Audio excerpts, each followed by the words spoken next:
السلام عليكم ورحمة الله وبركاته. معاكم مطبخ حبيبة. النهاردة هنعمل لكم حاجة حلوة.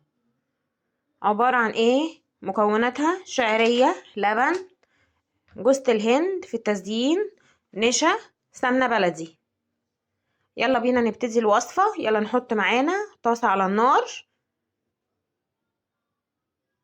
جبت اهو يا حبايبي طاسة على النار، وهجيب معلقة سمنة او زبدة، اي حاجة من الاتنين. انا حطيت معلقة سمنة اهو، وهنزل بكوباية شعرية على ايه؟ على السمنة لما تتقدح بس.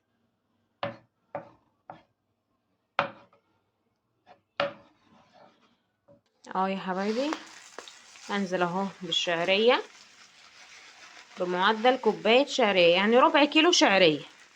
نص الكيس هبتدي احمره. هبتدي احمر اهو يا حبايبي معاكم الشعرية. وطبعا الوصفة دي هتكون سهلة، ليه بقى؟ ولا هتدخل فرن ولا نحتاج وقت للفرن، لا كله على البارد. يا دوبك هنعمل على النار من فوق بقية المكونات ومش هندخل فرن. يلا معانا اهو بنحمر الشعرية. احنا مش هنحروقها، احنا هنحط دلوقتي سنة ملح بسيطة واحنا بنحمرها، بسيطة جدا، حاجة ما تسكرش. اهو يا حبايبي سنة ملح بسيطة جدا، ونبتدي نقلب برضو في الشعرية لغاية ما تتحمر، وهوريكم الخطوة اللي بعد كده.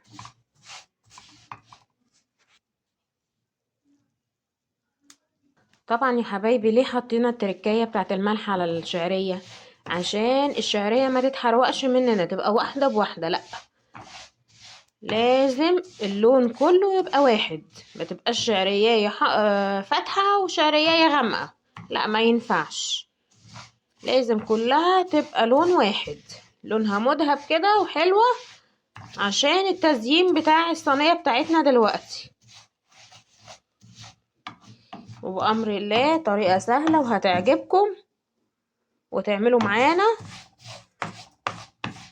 الشعرية والحاجة الحلوة النهاردة بتاعتنا بالشعرية. اهو يا حبايبي الشعرية داخلة على التحمير، اللون اللي احنا عايزينه الذهبي ده. ويلا بينا نطلعها من على النار عشان ما تتحمرش عن كده. بقى لونها جميل اهي يا حبايبي. بصوا يا حبايبي يلا بينا نكمل بقية الخطوات. جبنا حلة اهي، هنحط فيها كيلو اللبن، وهنحط فيها معلقتين نشا، وهنقلبهم حلو قوي على البارد، وبعد كده نفتح النار. يلا حبايبي نتبع معانا الخطوات بعد كده. اهو يا حبايبي نبتدي ننزل اهو باللبن.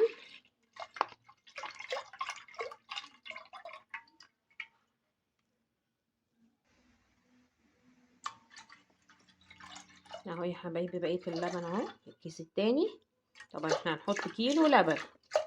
وننزل يا حبايبي بمعلقتين نشا كبار.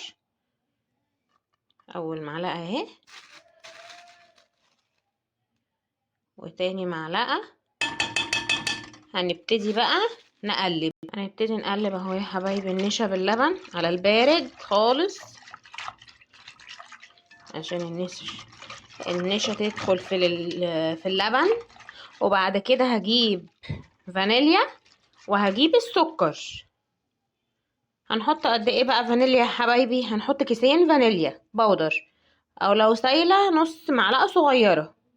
اهو يا حبايبي هحط الفانيليا، كيسين فانيليا.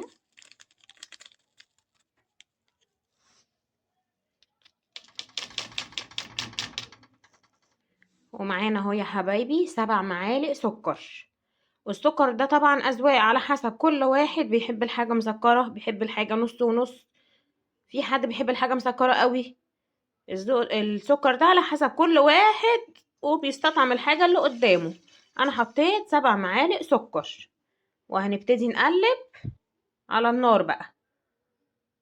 فتح اهو يا حبايبي لسه برضو بنقلب معاكم على النار. اهو يا حبايبي بدأ يتقل على النار اهو، بدأ يتقل معانا اهو على النار، يربط في بعضه. هبتدي انزل دلوقتي بالقشطة، معانا قطعة قشطة بلدي هحطها معاكم اهو يا حبايبي. هبتدي انزل بقطعة القشطة اهي، نزلت معانا اهي يا حبايبي. هنبتدي نقلب، ندخلها حلوة قوي في الكريمة اللي احنا بنعملها، بتدي طعم حلو قوي لأي حاجة بنعملها في الحلويات. القشطة بدخلها مع الرز بلبن، بدخلها مع المهلبية، ما باجي اعمل مهلبية بالفواكه اهي يا حبايبي. تقلت اهي معانا، يلا بقى نقفل النار عليها ونروح نزين الطاجن بتاعنا. جبنا اهو يا حبايبي الشعرية اهي معانا والكريمة معانا. هنبتدي بقى نشكل الطاجن بتاعنا، وطبعا احنا مش هنحط في النص شعرية، احنا هنحط في الطروف بتاعة الصينية بس عشان يدينا شكل حلو اهي يا حبايبي. حطينا على الطروف، وهبتدي انزل معاكم بالكريمة طبقة، وهعمل الطبقة اللي فوق بالشعرية الباقية اهي يا حبايبي. هبتدي انزل معاكم بالكريمة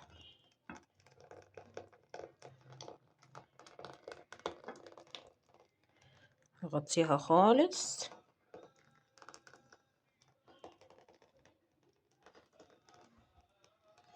الكريمة بتاعتنا اهي كلها حطيت اهو يا حبايبي الكريمة معانا، وابتدي انزل بالشعرية اشكل بيها وش الصينية كله.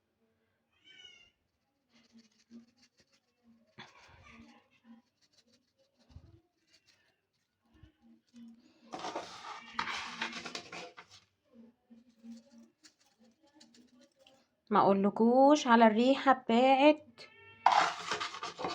الصينية، ريحة الحاجة الحلوة جميلة قوي،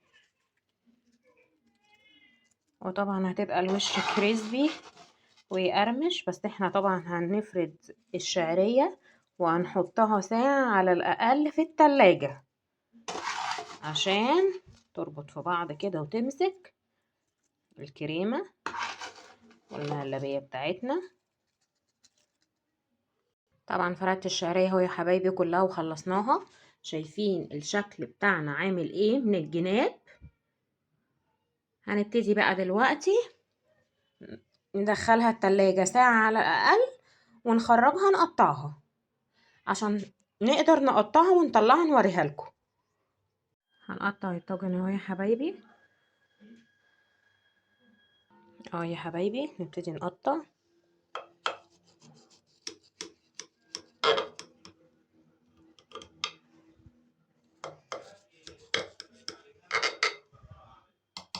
هنبتدي نشكلها بجوز الهند.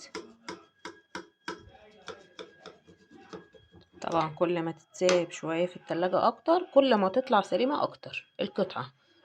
طبعا زينا الطاجن اهو قدامكم عشان تطلع كل حتة بحتتها. يلا بينا نطلع في الطبق. قطعنا اهو يا حبايبي، يا ريت تجربوا وصفتنا هتعجبكم قوي. اتمنى ان انتوا ما تنسوناش في الشير واللايك والسبسكرايب عشان يوصلكم مننا كل جديد. السلام عليكم ورحمة الله وبركاته.